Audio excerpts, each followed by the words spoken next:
Hello, everyone. This is the Inner Voice Show, part of the Evolving Mind series in the Togetherness media. I'm Dr. Foojan Zeine. I'm a psychotherapist and the founder of the Awareness Integration Theory. These conversations are about what matters most in our life, our minds, our thoughts, feelings, actions, relationships, and our fulfillment in this beautiful journey of life. Today, in the tip of the week, I'm going to share with you how you could definitely honor your feelings, believe them, take care of them, express them.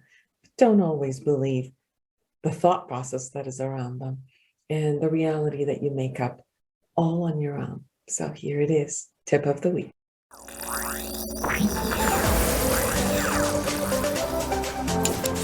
There's a sense of entitlement about our feelings. Our emotions move, protect, define, and give us livelihood and purpose. Life can become pointless if we can't feel. So therefore, recognizing our feelings, experiencing them in our body, listening to the message they share, and expressing or releasing, it is our right, our privilege, and frankly, a must. Rightly so, we have the right to our feelings. However, just because we feel, it does not mean we're right about the facts or the thought process accompanying our feeling. Our perception of the events and the reality might not necessarily be true. This does not mean that our emotions are not valid. Our feelings are always valid for us, but that doesn't mean the thought process is valid. As humans, we constantly take data in from the outside world and enter a world of assumptions and meanings. Based on our creation of the narrative, we produce feelings. However, our feelings is based on the story we're telling ourselves. We tend to hold on to these stories for years and repeatedly resurface the same feeling. As we feel the emotions again, we become more righteous about the story we made up. Therefore, the vicious cycle continues. Imagine a child that thought their mother scolded them because they were a bad child. The narrative of being a bad child ignited feelings of sadness, shame, and anger. Whenever the person growing up thinks about, my mother scolded me because she thinks I'm a bad child, and therefore I'm a bad child, those feelings resurface. This person can grow up thinking about himself this way every day. It could even extend the idea of, if someone is upset with me, it means I'm bad. To his girlfriend, boss, friend, later on wife, children, you can imagine. And produce feelings of shame, sadness, and anger in all areas of life daily. But what if his mother scolded him because she wanted him to grow, to excel? And when he was not working hard, she pushed him due to her love and thought he was capable but not asserting himself.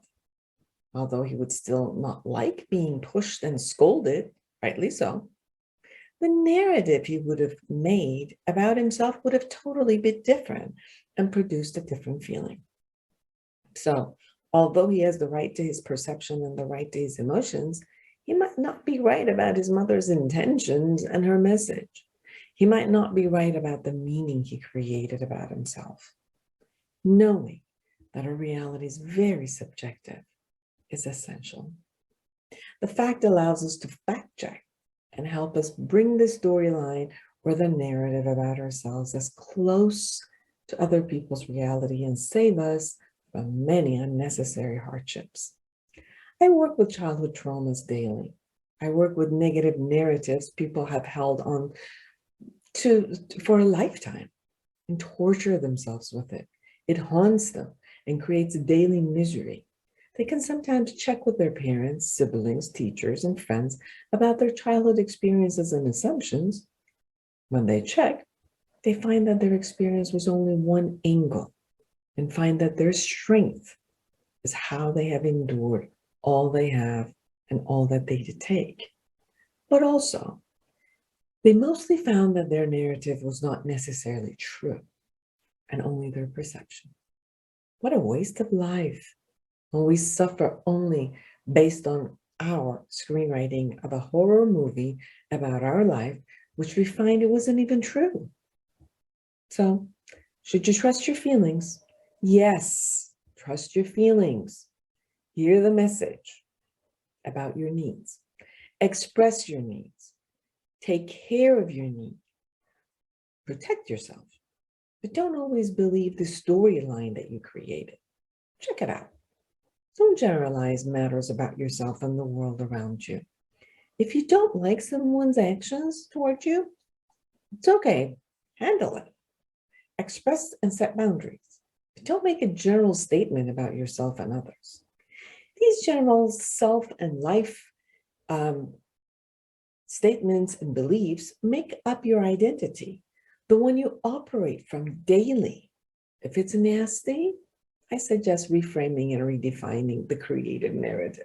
Remember, you have something to do with the creation of those feelings, so create them wisely. For more observational assessment skills and integration, please go to my book, The Life Reset, the Awareness Integration Path to the Life You Want. You can get that in FoojanZeine.com or Amazon. Thank you for listening.